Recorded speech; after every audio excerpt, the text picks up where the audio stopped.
Shalom saudaraku, senang sekali bisa menyapa saudara pagi ini walaupun sapaannya tidak dalam tatap muka. Hari ini saya ingin mengangkat satu tema, didikan dan teladan iman yang mengubah kehidupan. Dan tema itu diangkat dari kisah seorang wanita bernama Ruth yang ada di dalam kitab Ruth. Ruth adalah wanita Moab yang menjadi menantu dari seorang wanita bernama Naomi.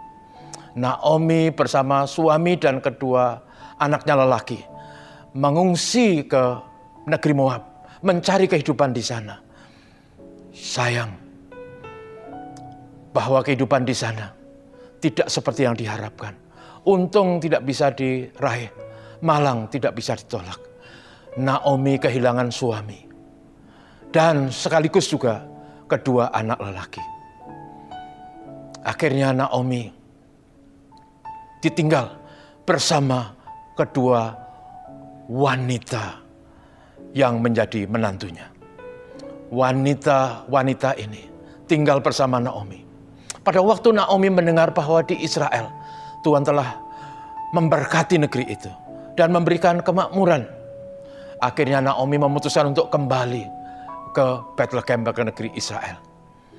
Dan dia mendesak kedua menantunya untuk kembali ke rumah orang tua masing-masing. Supaya punya masa depan. Siapa tahu mereka nanti bisa mendapatkan jodoh yang sepadan. Yang menarik saudaraku, menantu yang pertama bernama Orfa akhirnya putuskan untuk kembali ke rumah orang tua. Tetapi menantu yang kedua bernama Ruth bertekad untuk mengikuti Naomi ke negeri Israel.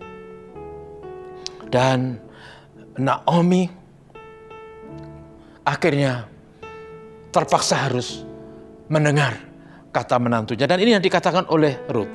Janganlah desak aku meninggalkan engkau dan pulang dengan tidak mengikuti engkau. Sebab kemana engkau pergi, ke situ jugalah aku pergi. Dan di mana engkau bermalam, disitulah juga aku bermalam. Bangsamulah bangsaku dan Allahmulah Allahku. Ruth memutuskan untuk ikut dengan Naomi. Kembali ke negeri asing. Ke negerinya Naomi. Suatu negeri yang penuh misteri. Negeri yang tidak pasti. Tetapi dia melangkah dengan iman. Melangkah pergi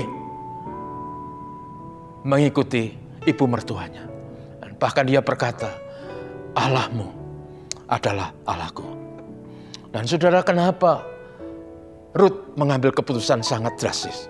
Menurut saya ada dua kebenaran. Pertama, karena Ruth telah melihat gaya hidup ibu mertuanya yang penuh iman, ketulusan, hidup dalam kasih dan kejujuran. Dan Naomi, ibu mertua itu, menjadi teladan, menjadi patron yang sempurna baginya. Yang kedua, saya yakin Ruth mengambil keputusan mengikuti Naomi karena dia telah mendapat didikan dan menjadi percaya kepada Tuhan Elohim. Dan percaya bahwa bersama Tuhan Elohim ada masa depan. Karena itu dia ikuti mertuanya, mengambil keputusan drastis. Didikan dan teladan itulah yang memberikan motivasi dan keberanian untuk melangkah ke depan. Walau di depan semuanya serba misteri, semuanya serba tidak pasti.